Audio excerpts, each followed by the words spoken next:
Radio membalut malam, membungkus siang, lalu berganti bangsa jadi merdeka. Suara yang meniti gelombang pendek mikro dalam keluarga gelombang elektromagnetik, dan saling berkejar-kejaran.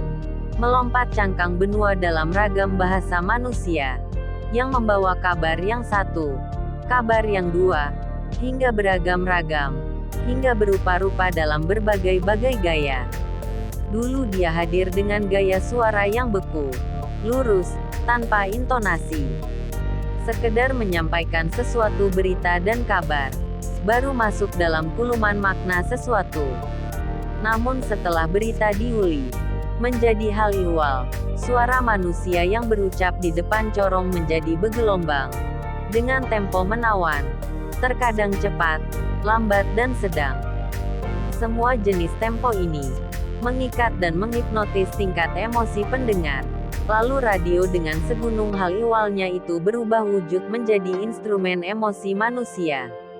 Tidak sekedar berkabar lagi, dia menjadi kiblat hiburan sebuah zaman, pusat info mode, menjadi peletak dasar nasionalisme sebuah bangsa, tempat menancapkan akar tunggang identitas kebudayaan, media dakwah, media agitasi dan propaganda tentang keragaman ideologi, dan ideasi mengenai tata rempak hidup di bumi oleh manusia dari segala belahan dan sudut dunia.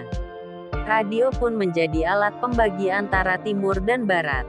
Lalu timur dan barat dikupas dalam dimensi biologi ideologi yang serba kaku, dalam ihwal blok timur dan blok barat. Radio pula yang menggaungkan semangat mediasi, tak barat dan tak timur, tapi juga tak ragu-ragu. Juga bukan sesuatu yang dipercampur antara barat dan timur dalam semangat progresif. Dari sini semangat jalan tengah didukung oleh banyak bangsa-bangsa lemah, bekas jajahan yang menandakan diri mereka sebagai non-blok. Perkauman ini tersebab radio.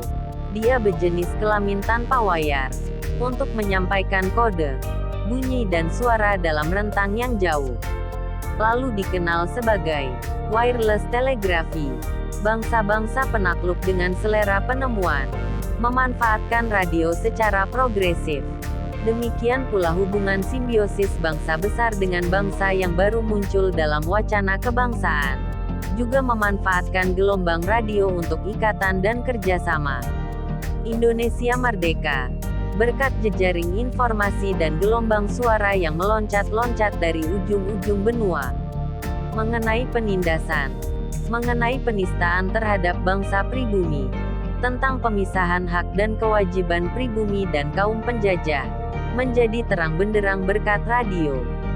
Dan manusia terjajah pun dimanjakan oleh jelmaan gelombang elektromagnetik ini demi membebaskan diri dan berkabar tentang lumpur dan benaman lumpur yang mengepung sebuah peradaban.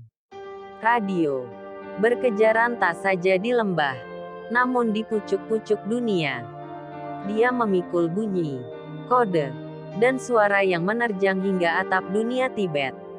Loncatan secara zigzag oleh radio membahanakan impian kemanusiaan paling tinggi, sampai ke penebaran propaganda dan dakwah nilai-nilai langit yang menjadi pucuk impian spiritual manusia.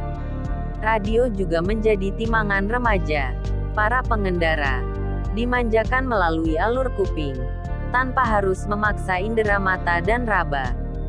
Sang pekasih yang memagut rindu, diayun dan dibuai lewat suara, tak perlu tatap mata.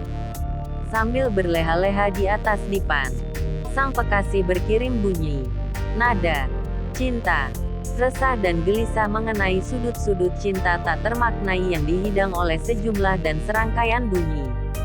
Para nahoda yang melintas benua, berlayar meninggalkan titik domestik bernama daun pintu rumah, menjadi jauh dan jauh dalam gerakan tendang kipas kapal api, hingga mesin jet air, mampu mendekatkan jarak itu lewat radio digital yang menghidang bunyian domestik. Lalu, sang nahoda, sang pilot yang merentas ruang dalam hitungan detik dapat mendeteksi, sedang berada di atas angkasa mana. Ada bunyi tarling di pantai utara Jawa, lalu ada bunyi saluang di lembah pegunungan Minangkabau. Bersahutan gamelan di tanah Jawa, berganti bunyi angklung di Pasundan, lalu berganti denting gambus zapin di pantai timur Sumatera. Bunyian yang dipikul oleh gelombang elektro ini menjadi penanda topografis yang bertabiat infografis bunyi, kode, dalam kadar domestik, dan lokalitas. Transformational Power of Radio. Inilah tagline yang diusung oleh Badan PBB UNESCO dalam sidang umum ke-36 pada tahun 2011 lalu. Inilah penanda mengenai kesadaran manusia tentang arti pentingnya radio bagi peradaban dan kesadaran stoici manusia yang memikul kemanusiaan itu. Peristiwa ini disuling dan didentungkan sebagai Hari Radio Sedunia. Dunia mengalami transformasi luar biasa melalui radio. Dia menjadi media yang paling manja bagi manusia. Sebab, dia melayani indera perdana bernama telinga. Di sini manusia diajar bagaimana menjadi pendengar yang baik. Bukan mengajar manusia mengoceh dan menonton. Pada era ini, manusia dihadapkan dengan kemampuan mendengar dengan arif dan bijak. Anak-anak hasil transformasi era radio ini lebih sasmita, lebih bodhista, dalam pergaulan dan melesatkan impiannya. Bangsa ini memiliki hubungan sejarah yang kuat dengan India, dengan Mesir dan dengan Maroko tersebab radio. Hari ini radio sudah menjadi industri yang diimbui oleh beragam kehendak hedonisme, kapitalisme, termasuk paham-paham religi yang memanfaatkan keperkasaan gelombang elektro. Para anak muda menemukan diri dan jatinya di suara bening frekuensi modulasi FM. Nada, lantun dan intonasi, gue banget, menjadi gelinjang baru dalam era radio super modern hari ini.